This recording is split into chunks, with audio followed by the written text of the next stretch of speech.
আমার নবী যদি পেটে 2টা পাথর বাঁধতে পারে, আমার পেট তার চাইতে বেশি দামি না? আমার নবীর দাঁত যদি শহীদ হতে পারে, আমার দাঁত তার চাইতে বেশি দামি না?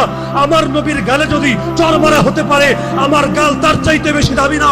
আমার নবীর চেহারায় যদি থুতু মারা হতে পারে, আল্লাহর কসম আমার চেহারা তার চাইতে বেশি দামি না? আল্লাহর নবীর চাচাকে যদি 70 টুকরা করে তার কলিজা চিবিয়ে খাওয়া হতে পারে, আল্লাহর কসম আমার বাপ চাচা তার চাইতে বেশি দামি না?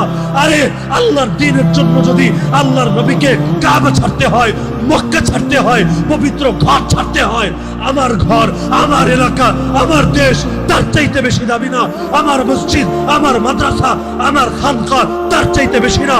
আরে প্রয়োজনে দুনিয়ার সব ছাড়বো, প্রয়োজনে নিজে শহীদ হব, প্রয়োজনে আমার স্ত্রী বিধবা হবে, আমার সন্তান এতিম হবে, আমার বাপের কোল খালি হবে, আমার মায়ের চোখ থেকে অশ্রু ঝরবে, কিন্তু আল্লাহকে সাক্ষী রেখে আজকে বলে যাবেন, হে আল্লাহ, যে কোনো মূল্যে তোমার জমিনে তোমার দ্বীনকে ভুলুণ্ঠিত হতে দেব না।